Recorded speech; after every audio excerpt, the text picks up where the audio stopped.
everyone, and welcome back to another episode of Marketing Mondays by Tanya & Company Marketing Consultants.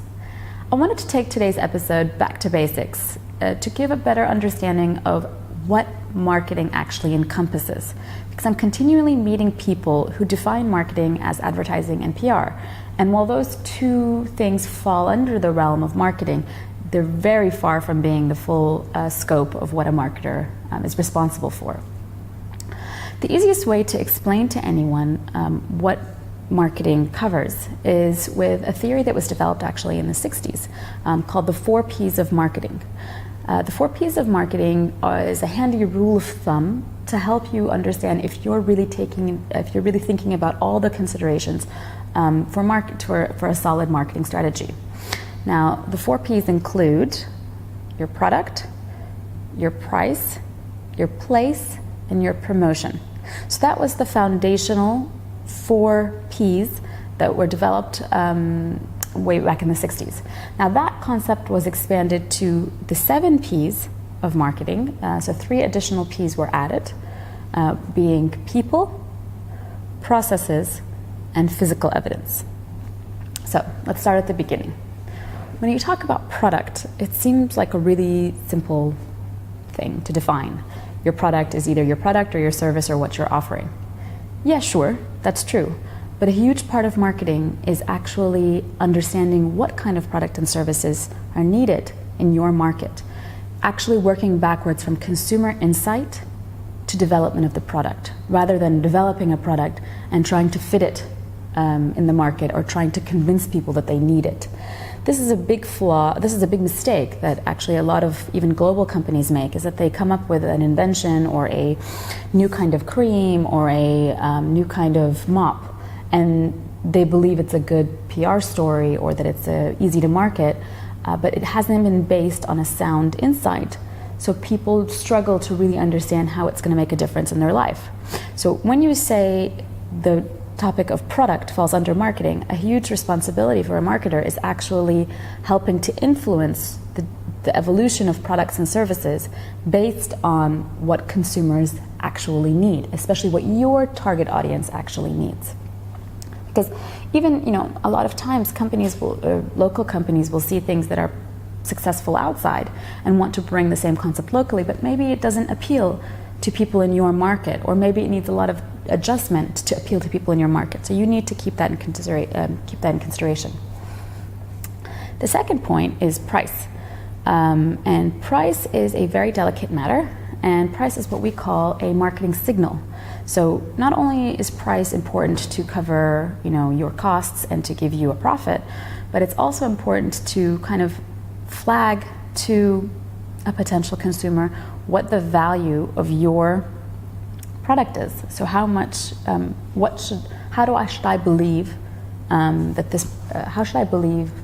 should I believe your product is?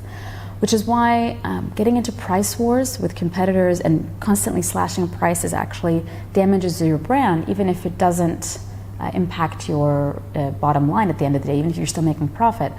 Slashing prices all the time or putting a very low price can make your brand seem quite cheap. And this even happens with me when I'm pitching, when I'm trying to get suppliers for a certain project, and I always get several quotes for any project. When I get a quote that's severely below market rate, I'm very suspicious. Maybe this person is just trying to get into the business. Maybe they're happy with that rate of money. Maybe their costs are lower. I don't know, but it always signals to me that there's something fishy or there's something different, and I get too suspicious, and I'll never ever go with the cheapest quote. And generally, the times I have, actually, so I shouldn't say never ever, because I have sometimes to save cost, and I've always suffered. If you're too expensive, if you're much more expensive than the competition, what you are signaling to consumers is that you believe that your product or service is significantly better than the competition, and you have to live up those expectations. When you're at price parity, you're saying essentially, I'm the same value as my competitor, or I can actually do more, give a better service for the same price they're giving. So I'm a better value proposition. These are all important things to consider when pricing your product or service, and it's important to keep an eye on the market and how prices change so that you're not left in a very awkward situation that doesn't reflect the value of your product or service anymore when your competitors start to shift their prices. Third is place, and place defines distribution. So where are your products found? Are they found online? Are they found in a store? Are they found in your own store? Are they found in the stores, different retailers around the city? What kind of retailers are those? So choosing where you distribute your product is very important too.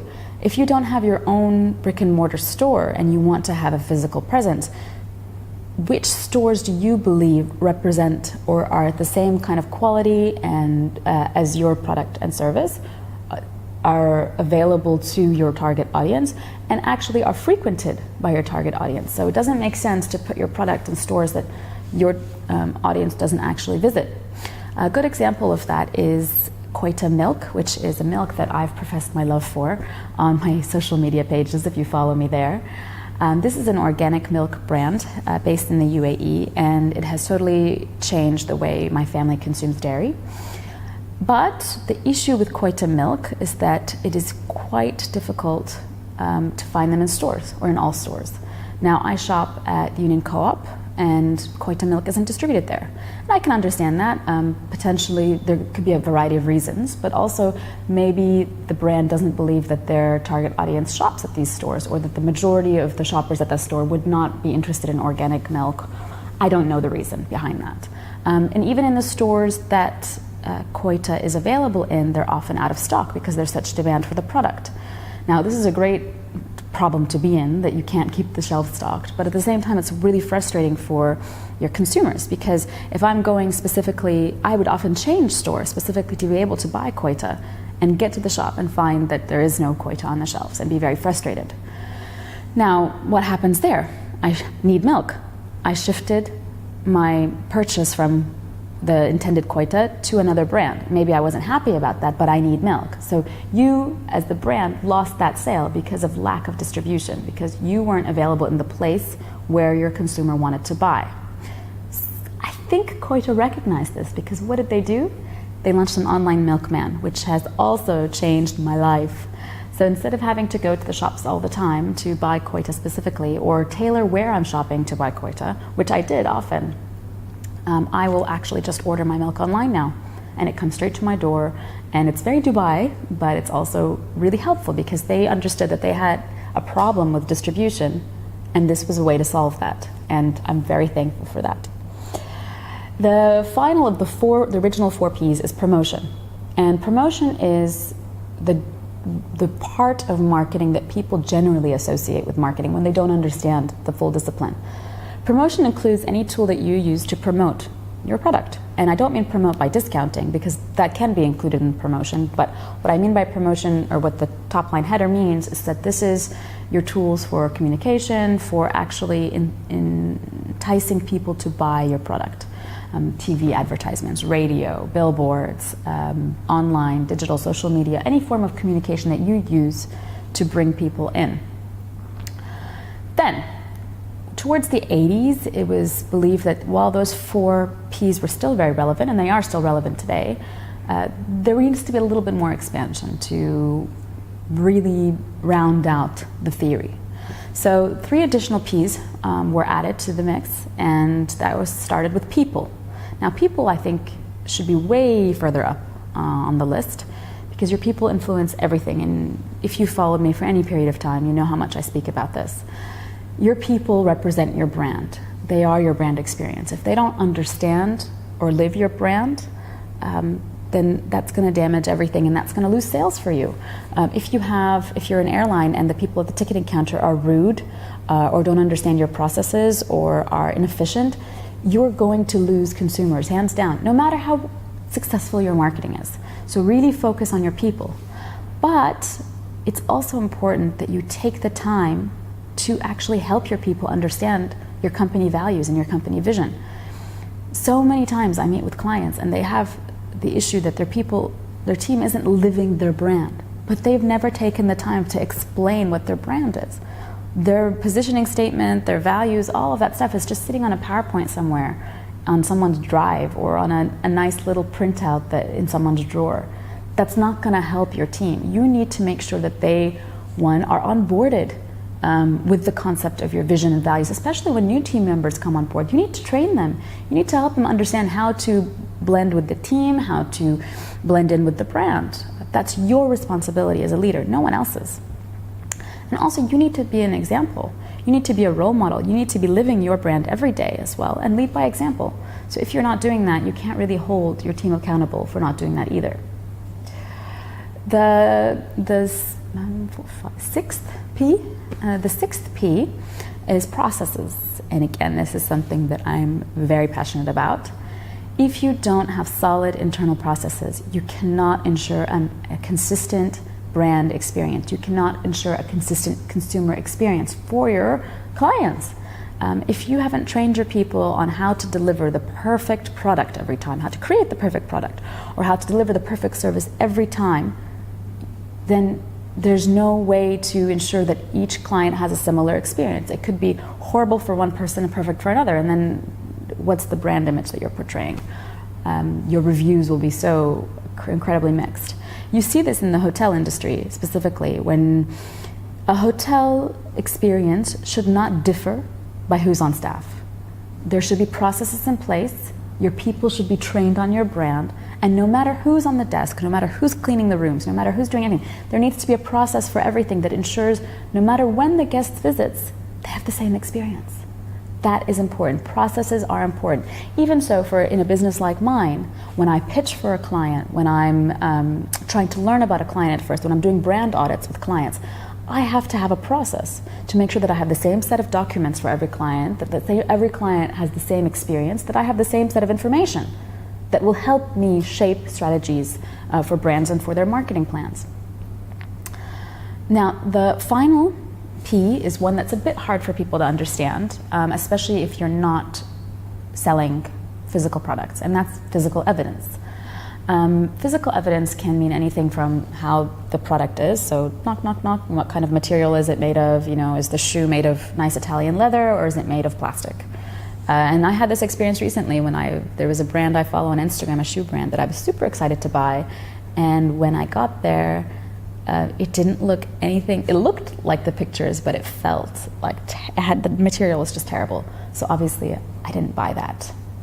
Now, physical evidence can also be the type of packaging. So if you are selling things that come in a box and the box is pretty crap, when it arrives in your mailbox or at your door, it's not that exciting. Whereas when it's gorgeous packaging, how many times have you seen pictures of gorgeous packaging? Just the packaging on social media. So packaging is important, the type of material. For a service business like mine, I recently created with my team a nice new corporate brochure.